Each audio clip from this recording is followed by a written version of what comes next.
Allahumma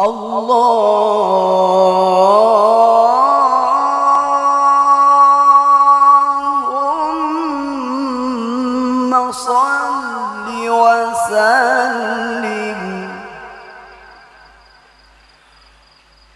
wa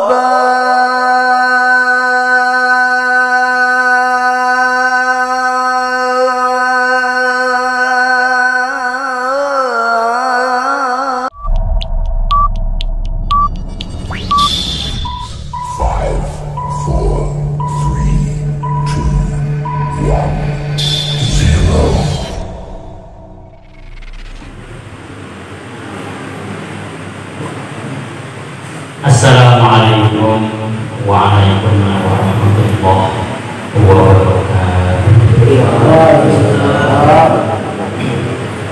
Alhamdulillahilladzi atana bil walidiyati bi fadlillah. Ya sayyidi salatu wassalamu alaika wal ali ayya khairal anam. Rabbul karim wa anta khufil nabi Masma'alana Aindal karim. Ya ayyuhal rasul salamullah alaika rabbi bismillah wanjur ilayya sayyidi binajrah musilati bihadratil aliyah amma ba'd. Alhamdulillah, puji serta syukur kita panjatkan kehadirat Allah Subhanahu wa ta'ala. Mudah-mudahan kita semua selalu ada dalam hidayahnya, ada dalam bimbingannya. Salawat dan salam kita khususkan untuk baginda beliau Rasulullah sallallahu alaihi wasallam. Mudah-mudahan kita semua selalu ada dalam syafaat beliau. Amin. Ya Rabbal alamin. Yang malam komisi yang lalu bahasa fikih ya. Bismillahirrahmanirrahim. Fa'lam annahu la ilaha illallah. Kalimat la ilaha illallah dibagi tiga. Pertama, la ilaha illa ana. Kalimat ini Allah ucapkan saat Nabi Musa menerima wahyu.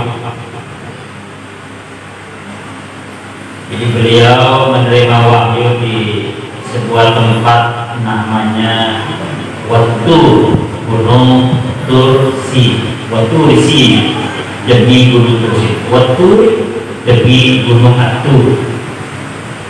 Beliau pada saat itu mendapatkan wahyu dari Allah dan diangkat menjadi nabi dan rasul. Salah satu firman Allahnya, innani anallah la ilaha illa ana. Tidak ada Tuhan kecuali aku. Kemudian yang kedua, la ilaha illa anta. Ini ucapan Nabi Yunus saat beliau ada di perut ikan. Beliau pada saat itu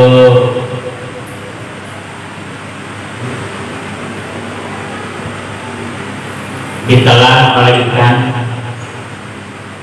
Falaula annahu kana minal musabbihin. Andaikan Nabi Yunus pada saat itu tidak membaca kalimat la ilaha illa anta lala bisa fi batnihi ila yaumi yub'atsun, tentu Nabi Yunus sampai saat ini masih ada di dalam perut ikan. Andaikan tidak membaca kalimat la ilaha illa anta.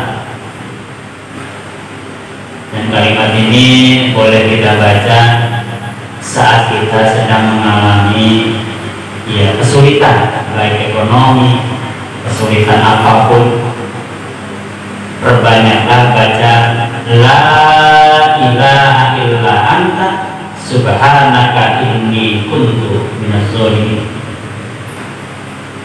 Ini pernah saya praktekkan kemarin.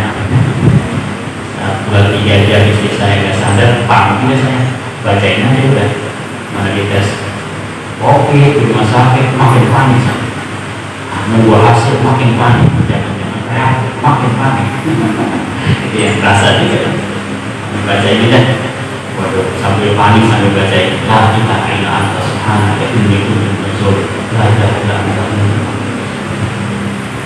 Ini dalam kondisi apapun, dalam kondisi sangat sulit menghadapi berbagai macam masalah kehidupan. Panada fi zulman, saat kita ada dalam kegelapan, entah kemana kita harus melangkah. Gelap itu kan lambang kita sulit untuk menentukan arah kemana harus kita melangkah. Ini apa dulu? Ini bagaimana dulu? Gitu ya, panik. Baca la ilaha illa anta subhanaka inni kuntu minaz zalimin. Kalau itu yang dibaca pastajabna lahu, kami akan ijabah. Jadi yang menjanjikan adalah Allah. Wa najjaynahu minal gham, orang yang membaca la ilaha illa anta subhanaka inni kuntu minaz zalimin dalam kondisi kesulitan, kami akan selamatkan minal gham, dari berbagai macam permasalahan hidup. Nah, kemudian yang ketiga, la ilaha illa huwa. Ini kayaknya udah sering dibahas ya, apa ya? Ini sering kita baca, Allahu la ilaha illa huwa al-hayyu al-qayyum la ta'khudhuhu sinatun wa la nawm, sampai kalimat wa huwal aliyyul la ilaha illa. Tidak ada Tuhan kecuali Dia. Nah, la ilaha illa ana, la ilaha illa anta, la ilaha illa huwa dibungkus dalam kalimat la ilaha illallah. Kalimat la ilaha illallah pertama disebut dengan kalimat tahlil. Halala yuhallilu tahlilan. Kenapa disebut dengan tahlilan?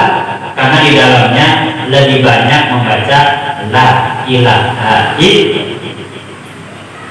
Berapa targetnya? 70.000. Jadi maqala la ilaha illallah sab'ina alfan, orang yang membaca la ilaha illallah sebanyak 70.000 fidal, maka dia akan terbebas fitnah dari neraka. Ini hadis menurut ulama hadis dhaif. Ini kajian ulama hadis. Seorang ulama sufi namanya Ibnu Arabi ingin membuktikan ini hadis. Jadi satu saat Ibnu Arabi ini gurunya para ulama sufi. Satu saat dia punya tetangganya tuh ya apa ya, tiap hari itu selalu ngomongin Ibnu Arabi, ngomongin, bikin fitnah, bikin pura, melaknat, pokoknya sampai 70 kali lah tiap hari melaknat Ibnu Arabi. Tetangga Ibnu Arabi mah biasa deh, semua muridnya marah, yang biasa aja. Jadi tiap hari tiap hari mencela, memfitnah, menghina, mencaci maki, melaknat Ibnu Arabi. Tetangga bisa. Terus dengan kesabaran setahun, 2 tahun terus. Ini levelnya wali begitu sabar. Kalau kita mulai memang coyok. Nah, satu saat orang tersebut meninggal, tidak ada yang layak lah, karena udah tahu sifat buruknya. Yang lain cuma Ibnu Arabi, kafir orang. Yang buruk mau melayat kayak begini. Kenapa sih? Nah, kan dia tiap hari melanggar guru, tiap hari fitnah guru, tiap hari selalu mencaci guru, tiap hari melanggar. Ya kenapa? Muridmu kagak ada yang mau. Arabi bilang, dari mulai ngurutin segala macam selesai ngurutin, Guru ini makan, beri makan. Jadi pas sholat isya, selesai sholat isya baru makan. Ditanya guru, kenapa sih Pak habis ngurupin si orang yang jahat itu sama guru? Kenapa mau makan? Ini pas orang itu dikubur langsung disiksa tanpa ditanya. Saya nangis, saya nggak kuat ya. Hanya saya tidak nafsu makan. Kemudian saya baca la ilaha illallah sebanyak 70.000. Oh, saya baca. Kalau belum selesai saya makan dulu karena perutnya belum terasa lapar. Nah setelah 70.000 saya baca, saya hadiahkan ke orang itu. Maka dengan izin Allah, orang itu dibebaskan dari siksa. Saat itulah saya tersenyum, perut saya lapar. Maksudnya bukan garis ngaji mana? Maksudnya di Arabi nyambung ya. Bisa nyambung gitu ya? Bisa. Ini menunjukkan akhlak seorang wali. Makanya bapak-bapak mau menjadi pantas jadi wali. Ya, orang fitnah, udah ngomongnya, udah mencaci mati, masih didoain dengan sendiri ada ibadah 70.000. Tahlil bukan 200, kita makan kalau tahlil serajin-rajinnya kita tahlil, paling baca 200 ya. Dan itu kok, itu pun kalau bacanya lama protes. Lama maksudnya biar cepetan lama. 300 saja bapak-bapak masih pada tunduk mata merem, atau mana bacanya. Itu cuma baca 300 saja dengan cepat. Ini 70.000 kan. Jadi ada perbedaan nih. Ulama hadis mengatakan ini hadis dhaif, ulama sufi enggak. Kenapa? Karena ulama hadis penelitian, sanadnya bagaimana rawi itu peneliti. Kalau ulama sufi ada pakai penelitian, dipraktekkan langsung. Ternyata benar juga. Nah ini hadis ini sangat menurut ulama sufi. Saya pernah ditanya, bisa begitu? Nanti saya bahas. Sementara bahasa kita la ilaha. Ada seorang habaib namanya Al-Hadi Abdul Qadir bin Ahmad Asy-Syaikh. Ini cerita dari Habib Umar Al-Hafiz. Beliau seorang habaib, besarnya habaib di Hadramaut Yaman.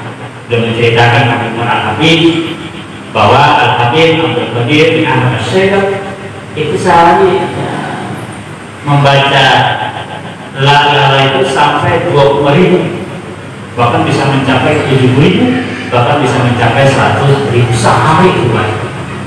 Ya Allah, gimana ini?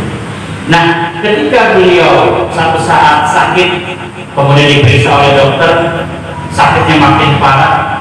Nah, akhirnya medis sudah tidak sanggup menangani penyakitnya itu. Nah, akhirnya dibuat ada alat-alat tertentu. Tapi kaget kok jantungnya masih berdetak, masih bagus ini. Yang lainnya udah nggak berfungsi. Nah, ketika jantungnya berdetak itu direkam. Jadi bukan biasa jantung ini ya. Itu enggak. Nah, jantungnya itu berbunyi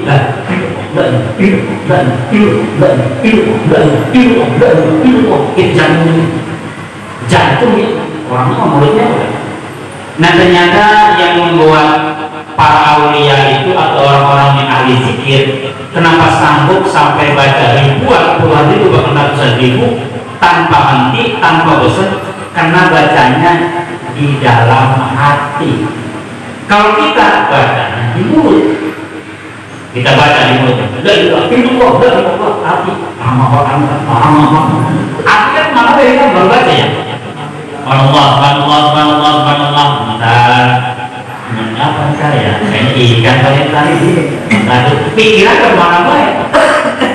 Jadi antara mulut dengan hati itu kita mah agak nyambung. Makanya cepat lelah, capek. Tapi kalau zikirnya dengan hati, kalau dengan hati berarti dengan cinta. Kalau dengan cinta, ciri khas orang cinta itu kan banyak menyebut yang dia cintai. Semakin disebut semakin nikmat ada ketahian itu namanya zaujiyah. Kalau sampai level zaujiyah tidak rasa tubuh itu nggak akan terasa. Itu teorinya ya, prakteknya ya, gitu kan. La ilaha illallah juga disebut dengan kalimat zikir, afdol zikir. Zikir yang paling utama adalah kalimat la ilaha illallah. Dan inilah kalimat terakhir yang kita baca. Jadi saat kita meninggalkan kalimat ini, la ilaha, mohon maaf walaupun dia sering baca takbir juga, Allahu Akbar, nggak begitu, Allahu Akbar, nggak gitu ya. Alhamdulillah, tidak, tetap yang terakhir dia baca la ilaha illallah. Saya pernah menyaksikan, mungkin masih ingat ibu saya waktu saya masih SD kelas 6, bagaimana ibu saya mengucapkan itu, karena saya ada di sampingnya, masih ingat mereka. Mungkin kenangan itu tidak akan pernah terlupakan. Jadi walaupun saya umur 12 tahun ya, saat itu ya beliau mengucapkan la ilaha illallah. Ini banyak kali ya yang lain, banyak presentasi. Itu kalimat-kalimat terakhir. Itu kalimat zikir. Kemudian la ilaha illallah disebut juga dengan kalimatan thayyibah, kalimat terbaik. Alam tara kaifa daraballahu masalan kalimatan thayyibah kasajaratin thayyibah asluha sabit wa farquha bis sama tu'ti ukulaha kullahinin bi'izni rabbiha wa yadribullahu al-amsala linnasi la'allahum yatadakkarun. Boleh ini dibaca nih buat jadi imam. Jadi Allah mengumpamakan kalimat thayyibah la ilaha illallah kasajaratin thayyibah, seperti pohon yang rindang, pohon yang asluha syarif, itu tertancap dalam tanah itu. Kalau kita jalan-jalan ke Berkaya ya, Berkaya itu melihat pohon yang ratusan tahun, yang puluhan tahun, itu luar biasa. Atau kita jalan-jalan ke gunung-gunung kemana, betapa indahnya itu pohon, begitu kerennya, begitu ya luar biasa. Benar. Wafar habis sama, cabangnya itu menjulang ke atas. Tukti pukulah ini dijarab dia. Apalagi kalau pohon itu kayak pohon mangga, pohon jambu, pohon apa-apa itu berbuah. Ada buah-buah ini nantinya dengan rindangnya, dengan ini tinggal memetiknya. Itulah perumpamaan la ilaha illallah. Nah, kemudian la ilaha illallah disebut juga dengan kalimat tauhid. La ilaha illallah ini sudah diajarkan sejak Nabi yang pertama. Semua Nabi itu satu komando, fafirru ilallah, mengajak semua manusia untuk kembali kepada Allah dengan kalimat yang berbeda, tapi tujuannya sama. Nabi Nuh, ya qaumi, wahai kaumku, ubudullah, hai kaumku, kata Nabi Nuh, sembah oleh Allah. Malakum min ilahin ghairuh, jangan sekali-kali kau mencari Tuhan selain Allah. Itu kata Nabi. Terus sampai kepada Nabi Isa, termasuk Nabi Isa. Nah, Nabi Isa pun sama.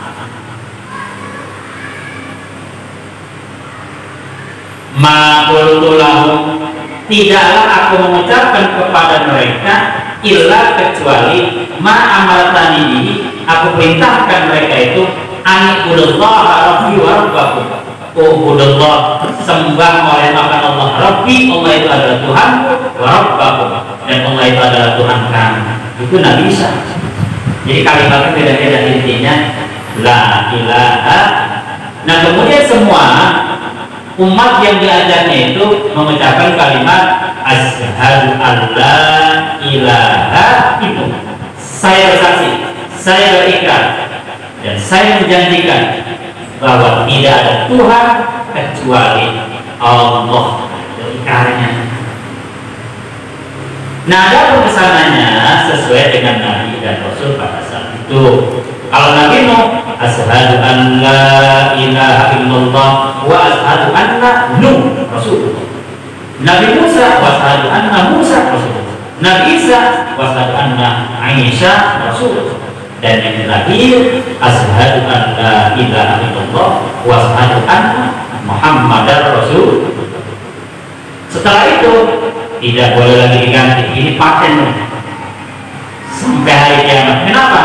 Maka Muhammadun aba ahadin min rijalikum walakin Rasulullah wa khataman nabiyyin. Beliau itu khataman nabiyyin, yang terakhir. Jadi sudah tidak ada lagi nabi setelah Rasulullah. Asyhadu an la ilaha illallah wa asyhadu anna Muhammadar Rasul. La ilaha illallah Muhammadur Rasulullah. Lam alif alif lam alif alif lam ha alif lam alif alif lam ha 12. Mim ha mim dal ra sin waw lam alif lam ha 12. La ilaha illallah 12, Muhammad Rasulullah 12, 24. Berarti sehari semalam tidak boleh lepas. Ada 24 jam tuh. La ilaha la 1, ilaha 2, illah 3, Allah 4, Muhammad 5, Rasul 6, Allah 7. Berarti selama 7 hari selama 1 hari pokoknya tidak ada satu pun, tidak ada waktu pun yang tidak boleh kosong dari la ilaha illallah. Kalimat 7 dan hurufnya ada 24. Dan kalimat tauhid ini nanti kita akan uraikan mana yang usulinya, mana yang furu'inya. Yang usuli itu kan ada 3, ada wajib, ada mustahil, ada jaiz. Yang furu'inya ada berapa nanti kita akan bahas di uluhiyatnya maupun di rububiyat. Kemudian la ilaha illallah disebut dengan kalimatul ikhlas. Kalimatul ikhlas. Jadi orang yang mengucapkan kalimat ini, insya Allah orang itu dalam hidupnya selalu ikhlas.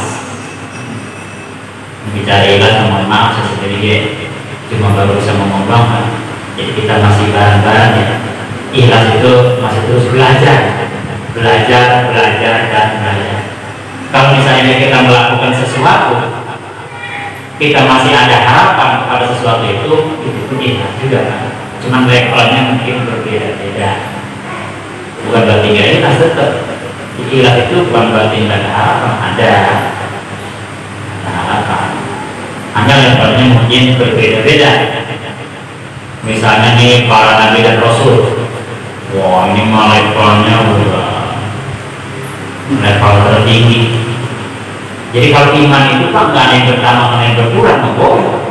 Iman itu kepada Allah nggak boleh berkurang. Sekali Allah Tuhan, Allah itu istiqomah, semastaqam. Nah iman berkurang dan bertambah itu bukan dari segi itu, tapi segi amalannya, amaliyahnya. Ketahuan dari amaliyah. Misalnya kalau orang itu senang ngaji, imannya enggak senang ngaji. Jadi dia melakukan amal soleh, berarti imannya meningkat. Kalau lagi malas sama ngaji, berarti imannya. Jadi iman itu bisa dilihat naik dan turunnya itu dari amaliyah, Pak. Dari amaliyah. Kalau untuk iman kepada Allah itu Pak, nggak boleh naik dan turun, tetap stabil. Siapa yang jualan naik dan turun? Allah. Siapa yang rezeki? Allah ya pokoknya. Allah terus. Itu stabil berarti istiqomah. Ngaji yuk. Males banget. Berarti rendah. Jadi dilihat amaliannya. Jadi yang bahasa iman kadang bertambah, iman kadang menurun, itu dari segi amaliannya Pak. Kalau dari segi keimanan itu misalnya guru masih semangat, ini iman lagi lemah, amaliannya lagi lemah, dikasih semangat. Kalau guru hai muridku bisa, kau lihat seorang nabi namanya Nabi Musa, misalnya yang ngasih semangat, dia pangkatnya nabi, dia pangkatnya rasul, dia pangkatnya ulul azmi, dia pangkatnya kalam Allah. Tapi Nabi Musa masih tetap mau berguru, Nabi Musa masih tetap mau mengaji. Coba bayangin, pangkat nabi, pangkat rasul, pangkat ulul azmi, pangkat kalam Allah, masih mau mengaji. Di situ nabi aja buka, rasul aja buka.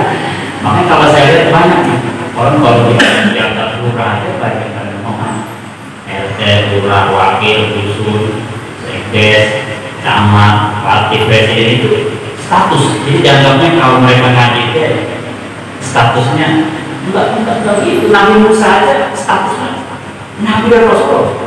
Kalau kok masih ketemu sama aja. Makanya orang-orang Yahudi nggak mau nih ada cerita kayak gini. Nanti kesel. Nabi saya itu Nabi Musa, nggak mungkin mau berguru lagi, nggak mungkin ngaji lagi. Jadi dia menerima Pak dengan kisah Nabi Musa berguru kepada Nabi Khidir. Sementara Nabi Khidir kan bukan Rasul, pangkatnya bukan ulul azmi, pangkatnya bukan kalam Allah. Berarti kan dari segi status lebih bawah daripada Nabi Musa. Tapi tetap Nabi Musa semangat. Nabi Musa, andaikan ilmu itu ada di seberang lautan, lalu seberang lautan itu isinya bukan air tapi api, maka saya akan seberang lautan itu walaupun badan saya terkakak. Kita bisa, ini bukan hanya dari segi kalimat, tapi memang semangat. Jadi andaikan kita membedah itu jiwa Nabi Musa itu berumur itu dengan yang itu seperti apa ya, Arjuna mencari sekarang kok kemana terjadi, yang penting untuk mendapatkan nggak main-main Pak. Satu, dari segi pangkat beliau hebat. Yang kedua, gurunya tempatnya bukan di Nurul Iman Pak. Karena enak tinggal nunggu di Nurul Iman, kita bisa datang dan tinggal nungguin Pak, nggak ada yang lebih guru gitu ya. Nah ini nggak nunggu Pak, dikejar. Tempatnya juga bukan di sono Pak, bukan di daerah yang Mas Agus sama Ustaz Ari. Bukan di situ, dekat teman, pakai motor kecil teman, bukan di Bogor ya, bukan di Jawa Timur, bukan. Di mana? Gua udah tahu semua. Di sebuah tempat yang sangat jauh, sangat berbeda juga. Wow, suasananya juga, wah, rasanya kita mah. Ini dari sisi semangat. Nah, ketika ini dibangkitkan oleh guru, lalu orang yang mendengar itu, iya, semangat. Jadi saya lihat dulu, rata-rata orang kalau udah menjabat jadi ustaz, apalagi boleh banyak, wah nanti statusnya itu, apalagi nanti bolehnya, saya kenal guru di situ. Jadi dianggapnya, enggak begitu Pak. Lihat Syekh Hasyim Asy'ari, lihat Syekh Khalil Bangkalan. 2 ulama besar ini, Syekh Khalil ya, Syekh Hasyim Asy'ari, saya mau belajar. Jangan guru biaya, enggak usah. Beliau langsung datang sendiri. Atau misalnya dulu, maaf saya punya aneh ya, namanya punya engkong, Marjuki. Jadi gurunya itu dia banyak para baik, Abu Salim Jindan, mau berguru, beliau tahu, nah tidak mungkin lah, hanya pagi-pagi udah berduit. Jadi ulama dulu itu Pak, enggak melihat muridnya banyak, enggak melihat statusnya dia hargai, ulama besar.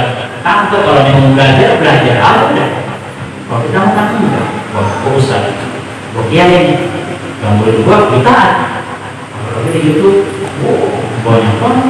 Kalau saya ngaji, misalkan Ustaz Abu Basir 100 juta, apa namanya follower, ngaji ke Mas Agus yang punya murid, oh gimana? Enggak saya ini juga lebih berat. Kalau sekarang kan gitu ya, jadi nggak nerima kalau guru itu belajar, dianggapnya guru itu berarti semua ilmu itu udah kenal. Maka saya, kalau guru saya, dari Ciberem, saya jadi kasih dia guru belajar kepada siapapun. Jangan kasih lihat status orang.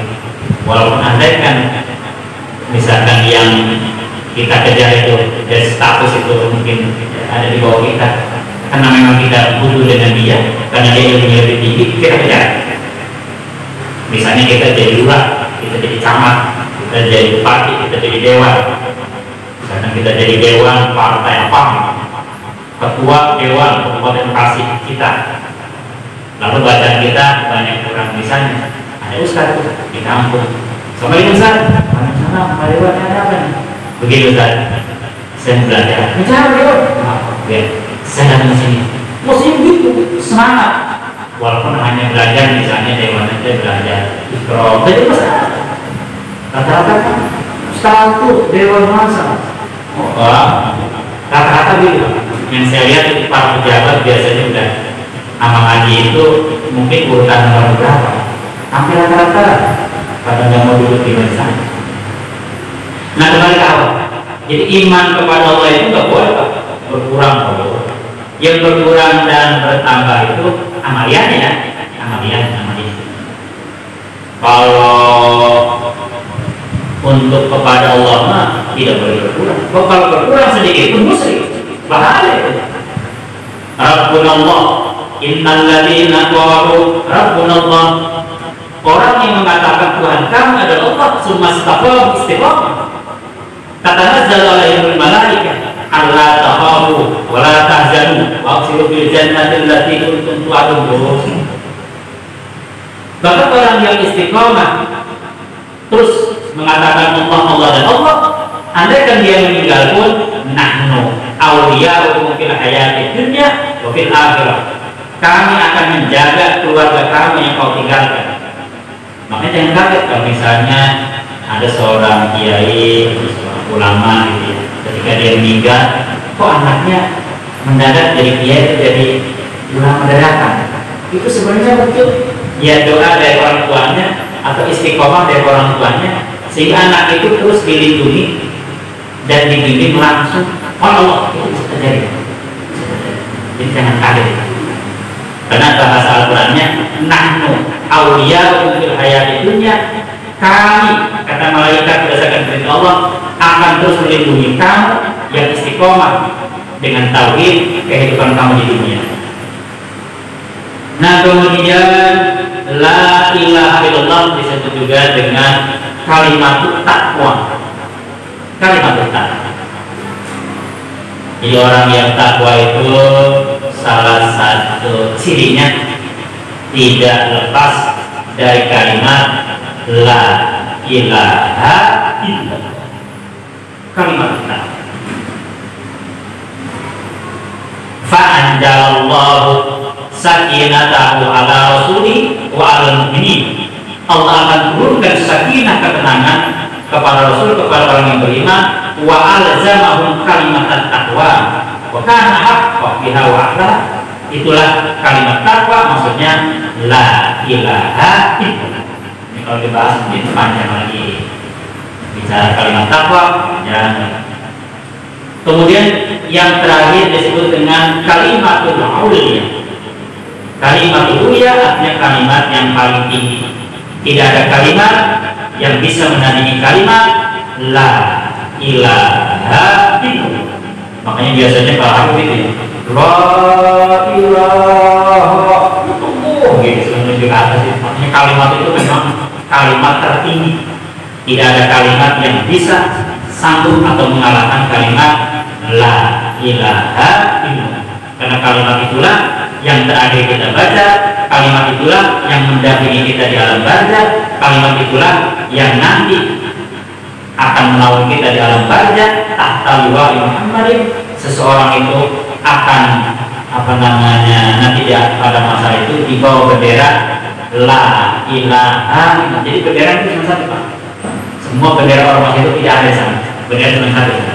Apa benderanya? La ilaha illallah. Itu yang menyelamatkan. Dan setelah itu kita akan berdiri menyeberangi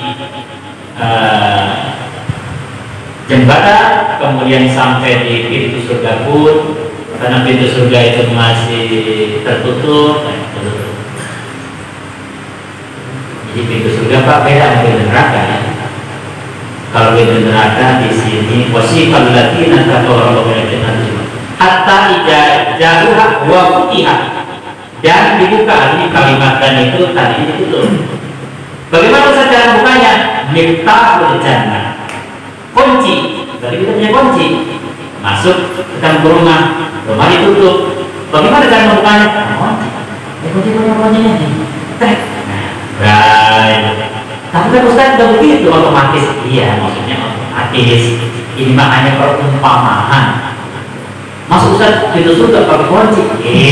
Kalimat kunci itu passwordnya. Istilah karena walaupun otomatis juga kan perlu pakai password. Kalau nggak pakai password, mau bisa pakai HP. Mau dibuka bagaimana? Password aja. Salah passwordnya. Tanyain. Pas sampai saya ke surga. Ya, passwordnya ditanyain. Nah, passwordnya itu kuncinya itu adalah kalimat la ilaha illallah. Miftahul jannah, kunci surga adalah la ilaha. Mungkin kalau zaman dulu Ustaz nerangin kunci itu ya kunci pintu. Kalau Ustaz zaman sekarang beda lagi, kunci itu password. Gitu ya. Jadi Bapak jangan membayangkan kunci itu kayak kunci motor ya.